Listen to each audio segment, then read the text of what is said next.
the term Islamophobia is more widely used in Western contexts. And the term, I think, has been popularized again in the Anglo-Saxon world. And one can trace its popularization, as it were, as a term, to the Runnymede Trust report in the UK from 1997. But the term has been around for a lot longer than that. And I think its origins can be traced as a term to the at least 100 years or more. And perhaps it's traced to the French colonial writers in North Africa. And of course, what it describes is something that's been happening for a lot longer time. It's about prejudice towards Muslims on account of their religious beliefs and practices. And that's a much older, longer, concept, as a phenomenon, as it were.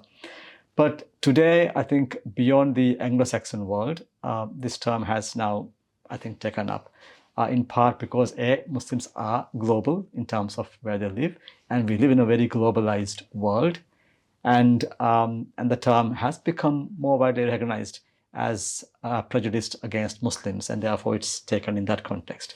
But I do understand that in certain regional contexts, that term doesn't really relate to what people experience as their situation. And I think South Asia, Southeast Asia, I think areas in which this term is not widely used, because there are other ways of expressing or articulating concerns about anti-Muslim hatred. And that's a more widely used term, anti-Muslim hatred. But the problem with that term is it's too narrow, because anti-Muslim hatred tends to focus on, if you like, individual, hatred towards a person. But prejudice towards Muslims is much broader. It's also about institutional aspects of it. So more often than hate you come across on the street, I think most Muslims complain about the kinds of disadvantage they face institutionally in seeking access to the job market or other ways of engagement. So it's much deeper, more deeply embedded than simply one-to-one hatred towards a person. A lot of terms that describe social phenomena have this gray area problem, the boundary problem, right? Say even hatred, hate speech. There is no legal definition of hate speech, because hate speech can be, the views one holds and expresses against somebody, which can range from just mere bias and prejudice to something far more, if you like, detrimental to the person's physical integrity and physical safety. So it's a question of recognizing what is stereotyped hate towards somebody or group of people, and distinguishing between that and what is required of one to do to address that. So when talking about Islamophobia, we're not saying every expression of Islamophobia is going to engage the law, right? It's simply a reference to an unjustified fear of Muslims or unjustified fear of a set of beliefs, and that then leads on to other, if you like, action. So we should be, of course, looking at educating people against bias, but that's education. But then we are concerned more with the violence that people perpetrate on the basis of that bias at higher thresholds.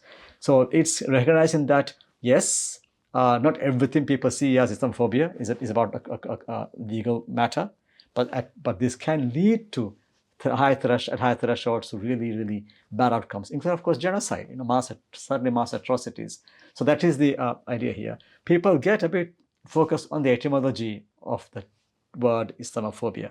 And if you went down that route, I think many other forms of racism could face similar problems if you break a word into this etymology. But then, what do Muslims mean by anti-Islamophobia? For the most part, they mean hatred towards Muslims for being Muslims, expressed in ways that become increasingly, if you like, unjustified and even violent.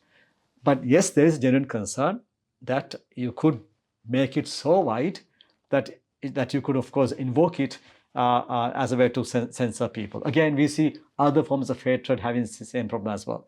People abusing, a genuine concern to silence critics of whatever thing they don't like, right? So I don't think any term is immune from abuse. It's just that we have to be careful that, have a clear understanding of which aspect of this phenomenon requires a response by the state or other authorities. I think I would say, judged by the report I wrote for the UN in 2021, that by and large, the response has been quite disappointing, quite negative. And the response has been generally of a few set of sorts. One, of course, is the view that, well, if we took Islamophobia seriously, then we'll undermine our capacity to police extremism in the Muslim quarters, so violence in Muslim quarters. In other words, the 9/11 idea that you have to securitize Muslims as a group if you want to be safe, that they are a threat to society. So in that context, they regard that any recognition of Islamophobia as a concern would mean you're empowering extremist people to silence liberals who will attack them.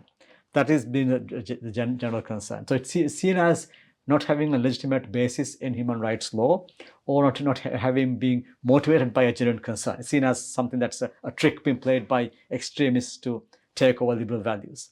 That's been the broad, if you like, response. But within that, I would distinguish some groups. So if you look at today now, there are some countries which have rolled out anti-Islamophobia action plans. In this group, you have Norway. They probably have the oldest anti-Islamophobia action plan in a Western state. And then, of course, Sweden has followed suit. Of course, in this context, has that meant that there's been a, if you like, reduction of the phenomenon? But states are prepared to actually use the term and find ways to address this phenomenon. The US are rolling out, or have rolled out, some form of an action plan. Canada has appointed a special envoy to look at this phenomenon internally in Canada. Sweden too has an envoy whose name carries that, but that's both internal and external, more external than internal. So there's been some, if you like, some acceptance of the idea we should be engaging with this. European Union also has a coordinator, but it's an office that's not being very well funded. It's been without an office bearer for some time, and really there are so many constraints in how the office actually functions. So there is, in general terms, a growing recognition that you can't ignore this phenomenon, but then a reluctance to actually do much about it. And it's in part because of a variety of factors. One, of course, is the fact that it's very new in terms of their engagement, so they haven't yet got the expertise in working on this. And the other, of course, is this constant view that human rights law doesn't really allow you to look at concerns raised by Muslims, which of course I think is a fallacy. I think the underlying, we've seen over the past, say, decade, right? On the one hand, well, if you look at since 9/11, there's been rising visibility of anti-Muslim incidents and anti-Muslim hatred, and of course of discourse about Islamophobia as well. At the same time, we've seen the last, I think, 5-6 years maybe, in many countries in Europe, a swing towards the right-wing governments. So even if there wasn't a right-wing government, you can see the mobilization of the right-wing in terms of electoral mobilization. This has reduced the space for governments to really engage with issues that are not seen as favored by the right wing. And of course, the right-wing lobbies often see immigrants as a problem, and Muslims are seen as not part of Europe. The Muslim presence in Europe has been erased by and large and seen as just immigrants. The previously, if you like, people who've been living for a much longer period, the countries that they made have all been by and large erased. So it's the otherization of Muslims that is actually making it so difficult for states, governments to actually engage with them. So there's also the issue of multiculturalism becoming out of fashion now. In the, say some decades earlier, 80s, 90s, multiculturalism was seen as the formula to accommodate growing bodies of new immigrants, right? But then since 9/11, there's been a retreat from that. And as right-wing groups become electorally more successful, they reject multiculturalism, which again makes it more difficult to recognize concerns that Muslims have, and then in fact demand that the problem is that they are failing to integrate or even assimilate in some cases. So that's been the trend that's been affecting this work. India, the most populous country, for thousands of years Muslims have lived, they have ruled, they have engaged. Even still, the new government have been portraying Muslims as this immigrants, like somebody who is a foreigner. And that has led to the law which you have also engaged with, the new amendment in the citizenship law. Can you tell me particularly about your engagement? How do you see India's trajectory, and what is it projecting towards when it comes to Muslims and Islamophobia? I think, India has a very long history of communal rioting. And one doesn't call that, religious terms. It's seen as just communal riots. And of course, not necessarily to do with religion as such, but very often it begins with some kind of religious offense of some sort. Very often, not always. But then that's been the underlying trend in India. It's been seen as a communal situation, complicated by the partition, creating Pakistan as a Muslim majority state, which over time has become an Islamized state, as it were. And then, of course, India being a secular state. But then that secularity around the world has been retreating, and India has been no exception. So what's been happening in India has been, as secularity has become more and more eroded, along with it comes populism. Around the world, populism has seen a surge. Even in the US, Donald Trump won elections and still seek elections on that basis. Elsewhere in the world too, populists have come up. And with populists, they look at a scapegoat, right? And you often scapegoat the most vulnerable person, the most vulnerable criminal, because you want to blame somebody. And underlying this, of course, would be, I think many academics would say, the growing economic inequality. So India too has gone through that. The liberalization program created a lot of rich people, and of course it improved the economy as well. But it also increased the gap between the rich and the poor. So as this gap becomes wider, you have to find a scapegoat for this, and that scapegoat is that convenient person to blame. And throughout history, Jews have been that target in many instances. They are less so today. Other groups have now taken their space in terms of being the scapegoat for the things happening wrong in your country. So when you have anxiety, you blame them. So during the COVID pandemic, we saw it began with the Asians, right? Because the location of the initial understanding of the virus is coming out of China was the reason for this. And then came, as always, Jews, Muslims, Christians, depending on whichever context, who was a minority was a target here. So we see this, if general anxieties, whether it's economic inequality or a pandemic, enable populists to distract people by painting a target, often the most vulnerable community. So India has been doing that in many ways. You see, if you look at the 1981 UN Declaration on Intolerance based on gender belief, Article 2 says that any preference, distinction, or difference which has the intent or the effect of undermining anybody's any right on the basis of identity is intolerance and discrimination, right? So even if it was well-intentioned, as some people claim, the effect has been to target some people based on their identity. Some have been denied certain access on the basis of their identity. That's what makes it anti-Muslim, even even if we assume it was well-intentioned. But I think there is, people are quite confident that there is some purpose behind this, and the purpose is actually the intent, the effect we're seeing. Well, I think, there are some countries in South and Southeast Asia which don't engage very well with the international human rights community, the special rapporteurs and UN mechanisms. And a lot of it is based upon a reliance on a colonial history or a difference. In the case of India, also by citing India as a democracy and so on and so forth. So by and large, if you look at the engagement India has had with all rapporteurs, you will see it's quite low, if at all, right? Visits by rapporteurs are very rare, and certainly by my mandate hasn't happened in a long time. And my efforts to get there, didn't really bear fruit. So that kind of distancing from the human rights framework is one part of it. It made it difficult to really address the issue. But because I'm from South Asia, there was initially, I think, an understanding that I would understand South Asian context, which I think I do.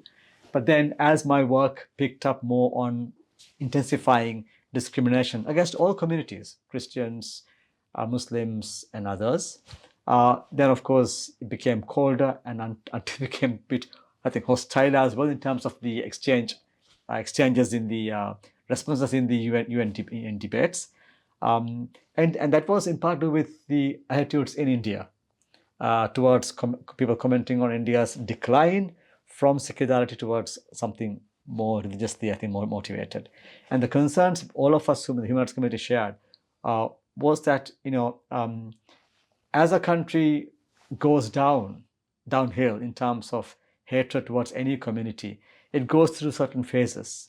And there is this, framework for risk assessment developed by the UN Office on Genocide Prevention, which identifies a whole range of different, if you like, layers, right? And we were seeing in India this regression or this downhill slide. And like you said, yes, it goes from bias to discrimination, perhaps, to attacks and to mass atrocities to genocide ultimately. That's how things have developed. So we were keen to see if you could put brakes on this, if you like, slide. And we often see the worst happens when people in influential positions actually, foment hate. And we see that in India. It's not just some newspaper that is kind of on the streets or some unknown person who does it. Very high profile, highly influential politicians and influencers have been peddling hate towards communities in India. Have you ever identified the role of Indian law enforcement agencies and police in this crisis? No, I have not done an India-specific study on this issue, but there would have been communications, I can see on the OSHR website. We have written about people in custody being shot at, or other ways in which the police have failed or been abusive of certain communities. So this actually is well documented. One last question would be, you're still working on this project, and how hopeful you are with the current political climate globally that Muslims will have a larger recognition of their grievances and more dignified life in terms of rights and having access to public spaces. Do you think that is possible? Yes, I am positive. I'm always optimistic. And if you look at the recent riots in the UK, two things come out of it. First of all, of course, the wafer thin layer of safety Muslims in this country have, right? And UK is a fairly good country for for Muslims and people for any faith to live. But then you can see how wafer thin that was, right? And people who've been criticizing this have also said, well, that was false information. But supposing this person who killed those children, and we have to failed to actually really honor the children who were killed because we've gone somewhere else in this. If suppose that person was a Muslim person, then are this justified in terms of attacks on all Muslims and all Muslims in this country? No, it's not, right? But this is the wafer thin safety Muslims face here. But at the same time, we saw the reaction from people, people in this country, the counter riots, as it were, the anti-race fascist riot, protests rather, that mobilized public opinion, and that demonstrated that this country has the resilience to cope with these sorts of agitation, as it were. That's a very powerful statement, and I think that gives hope. Also make a statement, and we also again in this country how quick law enforcement actually helped also curtail further erosion of space for everybody here. So I am hopeful that all of these things provide lessons for Muslims and other people to recognize that we are all in this together. It's not about Muslims, Hindus, Christians, Jews, Baha'i, or whatever. It's about everybody, about humanity. We cannot lose our humanity. And I think that's why I think we will be able to, all of us will be able to reclaim our humanity.